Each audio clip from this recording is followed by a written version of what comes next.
At the end of the century, a mysterious virus known as the RR virus appears in Earth's atmosphere, killing 2 billion people and mutating animals into monsters. In an attempt to destroy these monsters, the governments of the world used nuclear weapons. While the monsters survived, human civilization was all but wiped out. 5 nations survived and formed an alliance, providing shelter for humanity in large bases. Much like the animals of Earth, the humans have also gained powers, allowing some of them to be warriors, humanity's defenders against the monsters that plague the planet. Our story starts with a boy named Luo Feng and his classmate looking out over the wreckage of one of humanity's broken cities. The two remark that it would be cool to explore them, but only warriors are allowed out there. Luo Feng looks out on the broken cities and believes he sees something in the sky, but dismisses it as nothing. Luo Feng had in fact seen a monster in the sky, a powerful creature called a black-crowned golden eagle.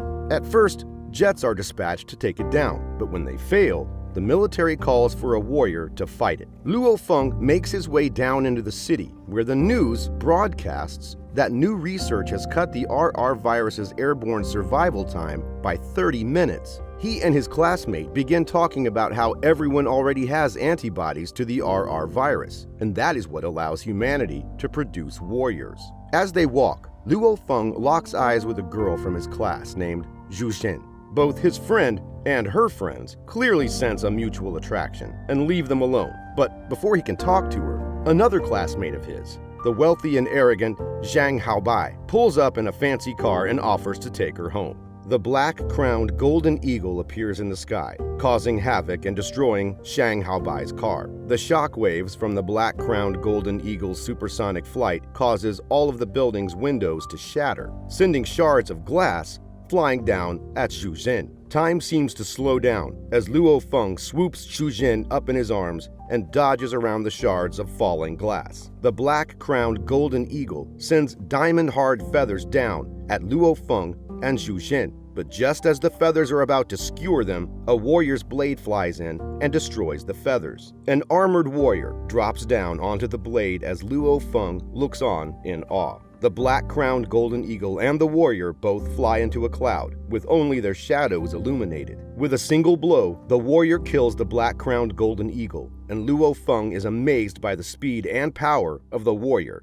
and reiterates to himself that he hopes to become one someday. Zhang Haobai, a wealthy student in class with Luo Feng, approaches him and tells him that he too wants to be a warrior, but that he is far closer to that dream than Luo Feng is. Zhang Haobai and 2 other senior martial arts students challenge Luo Feng to a fight as a car pulls up with instructor Zhang, the head of the martial arts club. He watches, inquiring who Luo Feng is. As the driver tells them that they have no data on Luo Feng, the students begin to fight. Despite being outnumbered 3-1, and Zhang Haobai having brass knuckles, Luo Feng easily defeats all 3 of them, impressing instructor Zhang. After the fight, Luo Feng laments that his family cannot afford to live in a nice city like the one he goes to school in. He makes his way down to the slums to his home, where it is revealed that he has a wheelchair-bound brother. He reflects on how getting to the military academy would allow him to afford a house with an elevator so his brother can leave the house with his wheelchair, something he currently cannot do. He also reflects on how his father wouldn't have to work so hard, and his parents could sleep in a bed instead of on the couch. Zhang Haobai has thugs follow Luo Feng back to his house, and the day of the exam, they attack him in an alleyway. He fights them off, beating them, but arriving 15 minutes late to the exam because of this.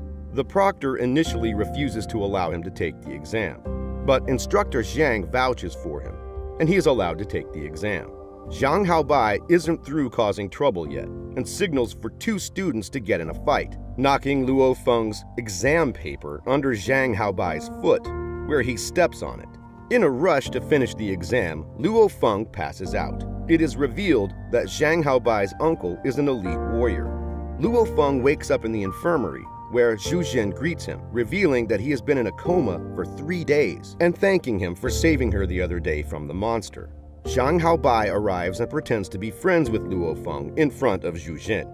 As he leaves, an angry Luo Feng squeezes the bed frame of his hospital bed hard enough to bend the metal, surprising himself with his strength. Instructor Zhang arrives and tells him that despite failing the examination, he is powerful enough to take the test to become a warrior to be, and that if he passes that, he will be allowed to take the warrior field test. Instructor Zhang also explains that there is another portion to becoming a warrior that is only revealed after the test is passed, but that it is a much quicker path than going to college, and that Luo Feng would be able to make enough money to give his family the life they deserve. Luo Feng decides that in order to make money for his family, he will sign up for the test to become a warrior to be. Luo Feng's father heads out on a special job that promises to bring some extra money to the family, while Luo Feng is picked up by Instructor Zhang and introduced to Yang Wu, another potential warrior to be taking the test that day. Yang Wu asks Luo Feng what he wants to do if he passes the test, explaining that there are 4 options. Join the army to defeat the city during monster attacks, join a martial arts club and go out to attack monsters, joining a syndicate to help revitalize the economy, or become a mercenary to maintain order in remote areas. While excited by the wealth he could acquire for his family as a warrior, Luo Feng laments that he will likely never see Zhu Zhen again, as she is going to become part of society's wealthy elite. Meanwhile, back at the school, Zhu Zhen wonders where Luo Feng is, and Zhang Haobai gets a call and exits the classroom, and while he's gone, the rest of the class finds out that Luo Feng is taking the Warrior to Be exam, marveling at how cool that is. At the exam site, Luo Feng sees the warrior who had saved him from the monster in the first episode. A man named Wu Tong greets them at the testing facility and leads them each to a special chair with a visor. Luo Feng is seated in a special chair that sends him to a projection of one of humanity's wrecked cities, with the other test entrance. He and the other warriors-to-be fight monsters as the test begins. At first, Luo Feng is confused and scared as the other applicants kill monsters around him. But he remembers what it is he's fighting for, his family, and begins to take out the monsters himself. He fights a one-horned boar monster with his sword, and Yang Wu remarks that he is a very talented fighter. Luo Feng's sword gets stuck in the boar monster, and he uses his bare fists to take out a tiger mastiff monster. The group dispatches the monsters and goes to look for more. As the test goes on, we see that the job Luo Feng's father took on was at Zhang Haobai's house. As the test takers make their way through a building, they find themselves faced with an extremely powerful monster, a golden vulture. As the golden vulture takes down his teammates, Luo Feng picks up a sword and readies himself for battle. He avoids the golden vulture's attacks, only to have his sword snap in half against its head. It takes flight with him clinging to its side. As it dives, he plunges the broken sword into its eye. He is thrown off, and the injured golden vulture kills him, waking him up from the simulation. To his surprise, he not only passed the test, but scored the highest of all the applicants. He and the others who passed the test, including Yang Wu, are told that they will take the field test in a month, and that there is a reward for passing the test that will help them on the field test, something called genetic energy practices. Back at Zhang Haobai's house, Zhang Haobai falsely accuses Luo Feng's father of cracking his expensive floor and shoves him. He orders his men to beat Luo Feng's father and his crew. Luo Feng intervenes and easily defeats Zhang Haobai and his thugs. But Zhang Haobai had cameras set up so he could have Luo Feng arrested for hitting him. Zhu Zhen sees Luo Feng being taken by the police. He is brought to a detention center where he agrees to cooperate while the police investigate, as long as they deal with him fairly. His father is free to go, and while his family begs for his release, the police say they must investigate further. In the jail cell, a large inmate asks Luo Feng to massage him. When Luo Feng refuses, the man reveals himself to have once passed the warrior-to-be test and attacks him. While the inmate's strength is immense, he is not as fast or as skilled as Luo Feng, who eventually defeats him.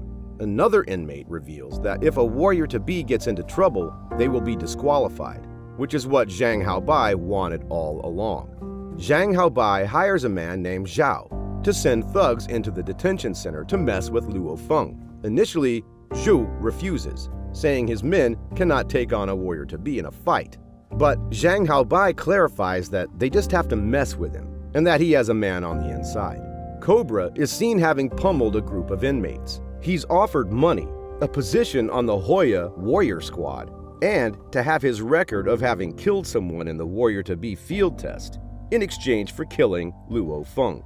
Instructor Zhang reveals that Cobra is significantly stronger than the junior warriors, and that he killed a record number of participants in the field test. Zhu Jin calls the head of the prison that Luo Feng is being kept in to testify that she witnessed the fight in the mansion. As Instructor Zhang and Wu Tong go over Luo Feng's test results, they remark that while he is skilled, he is inexperienced and would be in danger if faced with an opponent like Cobra in the field test. They wonder if he'll be able to complete the next step to becoming a warrior, grasping 5 acupoints skyward. Senator Zhu, the warrior who saved Luo Feng in the first episode, has been monitoring his progress. He insists that he'll be able to pass the test due to his incredible spirituality. Instructor Zhang is surprised to hear him say this, as Senator Zhu is a master of spirituality. In the prison, Luo Feng has a flashback to Yang Wu asking about a rare group of warriors who excel at spirituality, known as the Spirituality Masters. Instructor Zhang explains that they are rarely heard of because they are so rare and that they learn the genetic energy practices, as all warriors must, but also learn another type of energy, spirit energy, which means that they will always be more powerful than an ordinary warrior. He also explains that it is not something that can be taught. It is a gift that one either has or does not have, and not to worry about it until after they become warriors. Luo Feng then begins to meditate, practicing the 5 acupoints skyward. As he does this, he flashes back once more to Wu Tong, explaining that genetic energy practices are the reason that warriors are so much more powerful than a normal human being. He explained that the antibodies humans formed to fight the RR virus optimized their genes, allowing them to draw energy from the universe into their cells, and that this energy is what gives warriors their enhanced abilities. The 5 acupoints skyward is how they draw this energy in. Luo Feng continues to practice this in the prison cell. He begins to sweat and panic. He forces himself to be calm and connects with the universe. He feels his genes optimizing, while at the same time, Cobra is meditating in a similar fashion. He's let out of his cell, and as he's walked past Luo Feng's cell, he sends a snake-like shadow into Luo Feng's cell to attack him while he meditates.